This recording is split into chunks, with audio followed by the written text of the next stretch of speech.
kenapa kita mengambil Jordi Cruyff juga? Memang kalau kita lihat kan Barcelona salah satu klub yang mempunyai filosofi bermain dan konsisten sampai hari ini. Dan Barcelona juga berhasil melahirkan bintang-bintang besar. Nah, kita lihat figur Jordi Cruyff setelah saya beberapa kali tentu mencari kandidat.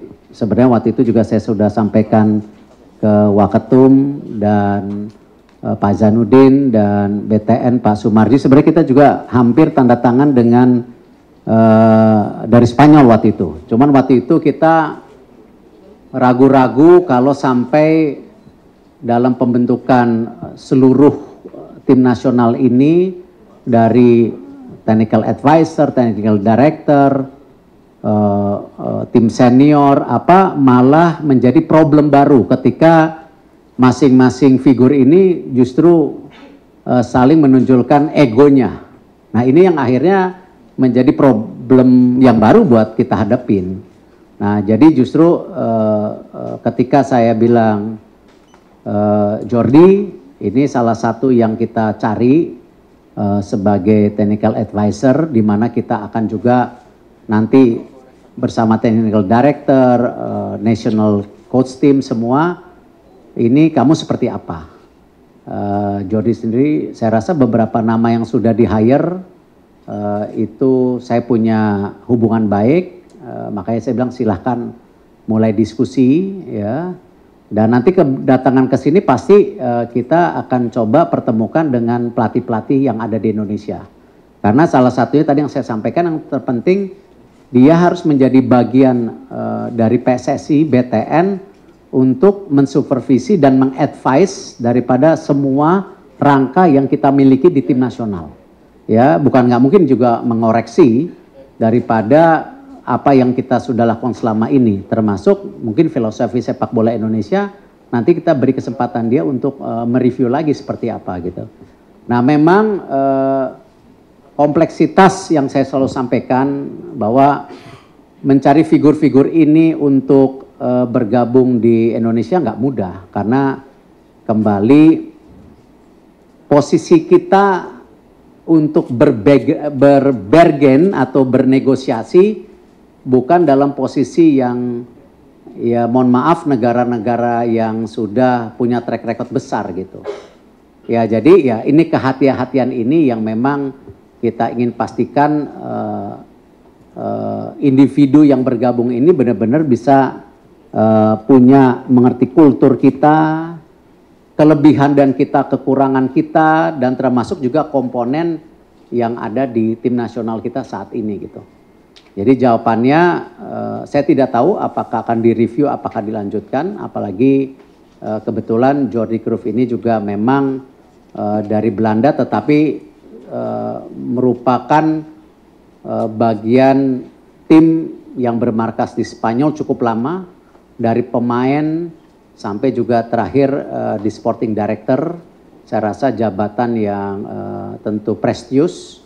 Dan saya juga apresiasi Jordi ketika interview dengan saya sangat serius. Bahkan saya ketika interview, saya cukup, aduh ini bisa nggak kita memberikan komitmen yang sama seperti yang diekspektasikan beliau ya. Jadi, tapi saya pikir udahlah ini hasil yang kita bisa dapatkan, dan nama ini punya pengaruh besar di secara dunia sepak bola.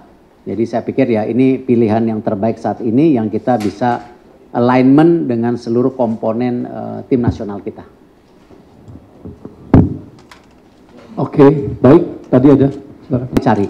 Oh, masih. Sebenarnya waktu itu ada beberapa figure yang pikir kita bisa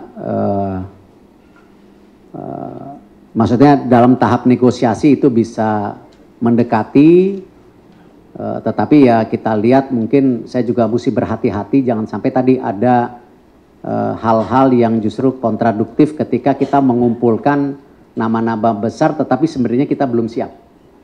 Nah, Jordi Cruyff dari interview, saya coba engage sebagai technical advisor dan dia bilang abis ini kita akan lakukan ini. Dia sangat terbuka, bahkan ketika saya minta mulai berdiskusi dengan tim kepelatihan ada juga terbuka. Ini penting buat saya karena kita ini membangun teamwork ya, bukan membangun individual. Apakah ini Erick Thohir sebagai ketua umum, apakah ini Exco, tidak. Yang kita bongkar selama ini 2 tahun terakhir bahwa PSSI ini merupakan sistem yang dilakukan secara tim bukan individual base. Memang ya saya sebagai ketua, saya minta kepada Exco untuk diberi kesempatan memimpin. Tetapi ya tentu beberapa diskusi kita sangat terbuka dan ini penting dalam membangun tim nasional kita karena ekspektasi dari masyarakat makin tinggi. Ya, kalau kita lihat roadmap kita itu kan 2034 sebenarnya kita planning masuk World Cup. Tetapi ketika ada momentum 2026, apakah kita tidak agresif, ya kita harus agresif karena momentumnya ada. Nah tapi problemnya nanti setelah 2026 apa?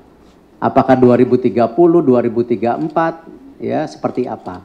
Sama mungkin banyak pihak kecewa dengan kita tidak tembus U20, ya. Tapi sebenarnya kan upaya-upaya yang kita lakukan sudah maksimal. Tetapi memang hasilnya belum ada. Tetapi apakah itu menurunkan daripada kemauan kita juga mendorong U17 kita masuk Piala Dunia, jangan-jangan karena U20 gagal ya udahlah kita enggak, kita tetap mesti agresif. Ya, kita harus coba tekan lagi. Coach Nova saya udah telepon, coach. Ini loh kita udah serius melakukan ini tapi jangan jadi pressure gitu. Ya, harus berbuat yang terbaik. Harus coba kita mencapai target yang ada gitu. Baik, silakan. Ya, kami kan selalu bilang untuk membangun program yang sustain itu perlu angka kurang lebih 1 triliun. Tentu bagaimana kita mendapatkan komitmen itu ya tidak bisa bergantung terus dari pemerintah.